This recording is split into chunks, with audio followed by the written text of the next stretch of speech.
அஸ்ஸலாமு அலைக்கும். இன்றைக்கி என்ன பார்க்க போகிறோன்னா தேங்காய் சோறு. அது எப்படி செய்யலாங்கிறத வாங்க பார்க்கலாம். 1/2 கிலோ அரிசிக்கு இந்த சைஸில் 2 தேங்காய். இதை நல்லா அரைச்சி பால் எடுத்து வச்சுக்கிறணும். கட்டிப்பாலும் தேவைப்படும், தண்ணிப்பாலும் தேவைப்படும். 1/2 கிலோ அரிசியை நல்லா கழுவி சுத்தம் பண்ணி அதை எடுத்து வச்சுக்கிறோம். அடி கனமான பாத்திரத்தில் கொஞ்சமாக எண்ணெய் ஊற்றிக்கிறேன்னு 2 துண்டு பட்டை, 4 ஏலக்காய், 4 கிராம்பு. இது கூட ஒரு ரம்பலை, 2 கொத்து கருவேப்பிலை. ரம்பலை போட்டு தாளிக்கும் போது அதோடைய ஃப்ளேவர் அவ்வளோ அல்டிமேட்டாக இருக்கும். இப்போ இது கூட நம்ம கொஞ்சம் போல் இஞ்சி பூண்டு பேஸ்ட் சேர்த்துக்கிறோம். இதுக்கு பச்சை வாசனை போகிற வரைக்கும் வதக்கணுன்ற அவசியம் இல்லை. இப்போ நான் ஊற்றுறேன்ல பால், இதில் தான் நான் 1.5 கப்பு அரிசி எடுத்தேன். இதில் நான் 4 கப்பு இப்போ தண்ணி சேர்த்துக்கிறேன். 1.5 கப்பு அரிசி, 3 கப்பு தண்ணி, எக்ஸ்ட்ரா 1 கப்பு, மொத்தம் 4. ஃபஸ்ட்டு கட்டி தேங்காய் பாலை தான் நம்ம அந்த கப்பில் ஊற்றணும். அது கட்டி தேங்காய் பால் முடிஞ்சிருச்சுங்கும் போது கரெக்டான அளவுகளில் இருக்கக்கூடிய தண்ணி தேங்காய் பாலை சேர்த்துக்கலாம். தண்ணி தேங்காய் பாலும் கொஞ்சம் ஆயிடுச்சுன்னா எக்ஸ்ட்ரா தண்ணி கூட சேர்த்துக்கலாம்.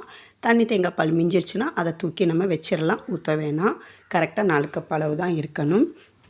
இப்போது அந்த அரிசிக்கு தேவையான அளவு உப்பு நம்ம சேர்த்துக்கிறோம். மஞ்சள் தூள் 1 ஸ்பூன், பெருஞ்சீரகத்தூள் 1 ஸ்பூன். எதுக்காக பெருஞ்சீரகத்தூள் சேர்க்குறேன்னா, தேங்காய் சோறுங்கிறது காட்டி கொடுக்குறதே இந்த பெருஞ்சீரகத்தோடைய வாசம்தான். எல்லாம் சேர்த்ததுக்கப்புறம் நம்ம இதை கொஞ்சம் கிண்டணும். எதுக்காகனா திரைய விடக்கூடாது. பால் நம்ம சேர்த்துருக்கோம். தேங்காய் பால் நம்ம அதை கிண்டாமல் விட்டுட்டா தெரிஞ்சிரும். அதுக்காக நம்ம கொஞ்சம் நேரம் ஒரு 2 நிமிஷம் விட்டு கிண்டலாம். தெரிஞ்சிடக்கூடாது. தெரிஞ்சாலுமே டேஸ்ட்டு, தேங்காய் சோறுடைய டேஸ்ட்டு நல்லா தான் இருக்கும். ஆனால் தெரியாமல் இருந்தால் எல்லாம் அந்த நம்ம போடுற அரிசியில் ஃபுல்லாக அந்த தேங்காய் பால் சேரும். அதுக்காக தான் தெரிய விடுறதில்ல. தெரியாத அளவுக்கு பார்த்துக்குருவோம். இப்போ நல்லா கொதித்து வந்ததுக்கு அப்புறம் தான் நம்ம அரிசி சேர்க்கணும். அரிசி சேர்த்த உடனே கொஞ்சம் நேரம் நம்ம இப்போ கொதிக்க விட்டுருவோம். இடையில கொஞ்சம் கொஞ்சமாக கிண்டிக்கிருப்போம். அதுக்காக எந்த நேரமும் கிண்டிக்கிட்டு இருக்கக்கூடாது. சோறெல்லாம் உடஞ்சி குழஞ்சி போயிடும். இது உதிரி உதிரியாக இருந்தால் தான் தேங்காய் சோறு அவ்வளோ டேஸ்ட்டாக இருக்கும். நான் சின்ன பிள்ளையில் கல்யாணம் முடிஞ்ச புது பொண்ணை ஏர்வடிக்கு கூட்டிக்கிட்டு போகும்போது இந்த தேங்காய் சோறு தான் செஞ்சு பெரும்பாலான பேர் இதைத்தான் கொண்டுட்டு போவாங்க. ஏர்வடியில் வடை வாங்கிக்கிடுவாங்க. இங்கே ஊரில் ஊறுகாய், முட்டை இந்த மாதிரி தான் இந்த தேங்காய் சோத்துக்கு சைடிஷ்ஷாக கொண்டுட்டு போவாங்க. இப்போலாம் யாருமே அப்படி செய்கிறதில்ல. அந்த பழக்கங்கள்லாம் நிறைய குறைஞ்சியும் போயிடுச்சு, மாறிடுச்சு. தலைப்புற வந்தாலே தேங்காய் சோறு தான். பெரும்பாலும் வாசலில் தான் கூட்டமாக உட்காந்து தேங்காய் சோறு, கருவாட்டானம், முட்டை, கீரண்டு. கண்டிப்பாக தேங்காய் சோறுனா மொச்சப்பயிர் போட்ட கருவாட்டானம் தான் அதில் இடம்பெறும். கண்டிப்பாக முட்டையும் கீரையும் அதில் இல்லாமல் இருக்கவே செய்யாது. தேங்காய் சோறுக்கு எல்லா சைடிஷ்ஷும் ஒத்து வரும்.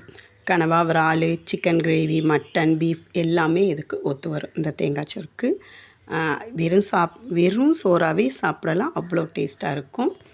இப்போ நான் காட்டுற இந்த இதில் 3/4 பதம். இது அவ்வளோவா வேகலை, நான் கம்மியாக தான் வேக விட்டேன். ஏன்னா அதுக்கப்புறம் நான் அதிகம் வேக விட்டால் தண்ணி குறைஞ்சி அடிப்பிடிக்க ஆரம்பிச்சிரும்.